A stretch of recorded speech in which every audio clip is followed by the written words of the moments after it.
We're going to look at bamboo leaves and bamboo formations today.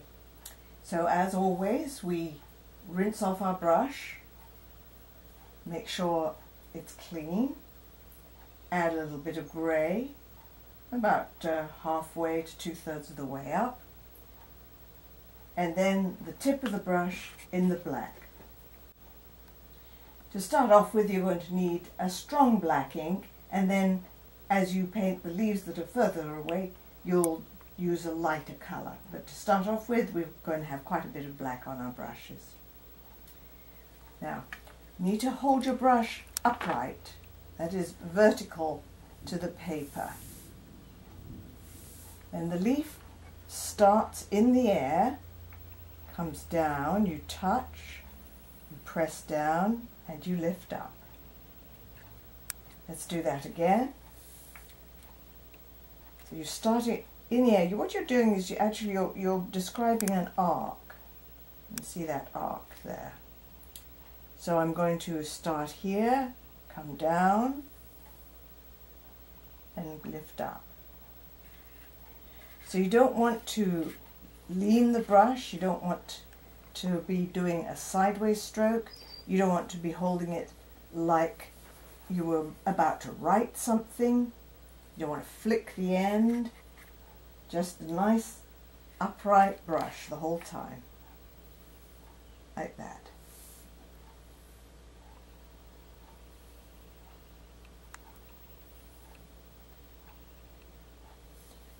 Now when it comes to formations or groupings, there are some traditional patterns and it's a good idea to learn, and then if you use these always on your paintings, you can break the rules later, but it's good to learn what it is that you're doing first off.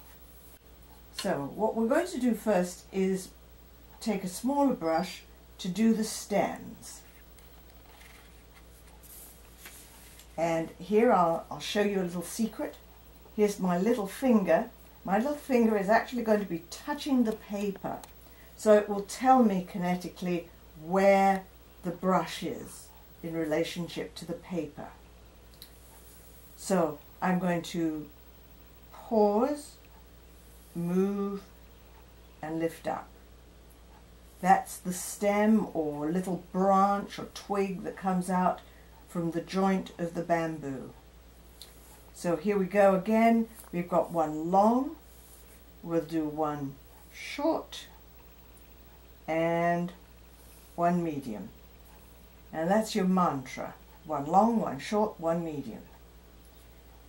I'm now going to go back to my big brush, putting some black ink on it, and I'll do the goldfish tail. This formation is called the goldfish tail. I'm going to follow where this stalk is taking me. That's going to be the middle rib of the leaf,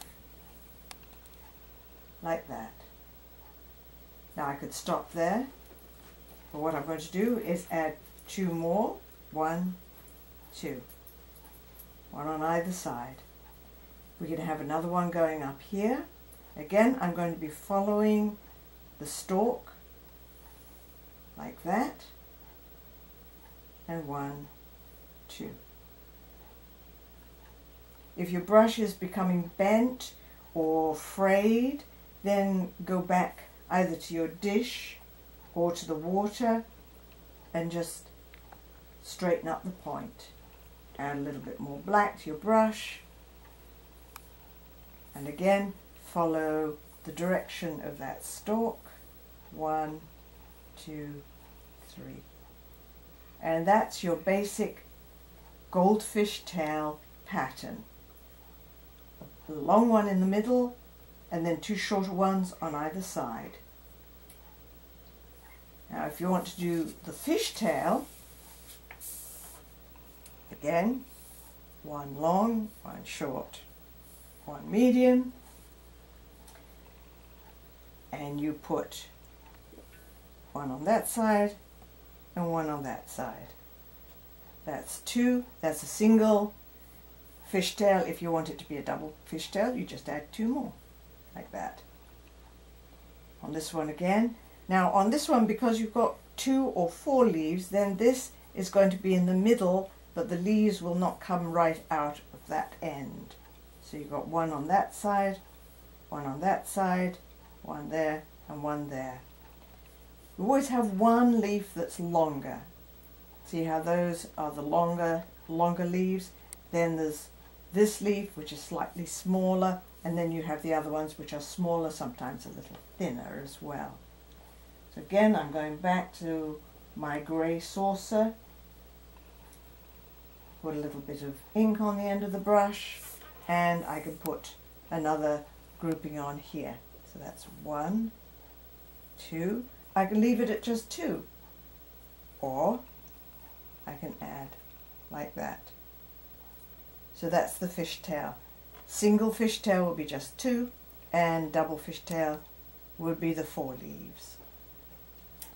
And you may have heard of the swallow, the flying swallow. That's another beautiful formation grouping of leaves. So I'm going to go back to my little brush and do 1, 2, 3, like that. Prepare my brush with grey and black. And this formation is a little bit more complex, but it really is a beautiful one. Here we have the head of the swallow, like that. Then we have the tail of the swallow, like that. And then the wings. And you'll notice when I do the wings, I start off with just a little bit of stem showing. So it goes up and then to the side, up and to the side. And you would use this one if you were doing bamboo that is in the middle of the day and the leaves are a little tired, they're a little dried out, and so they're sagging down a bit. The other 2 formations you would use for springtime bamboo or early morning bamboo, because the motion is going upwards towards the sun.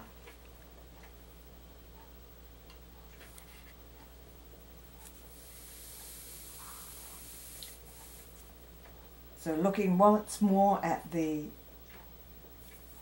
formation here, the flying swallow, you have the head, you have the tail, and you have the 2 wings.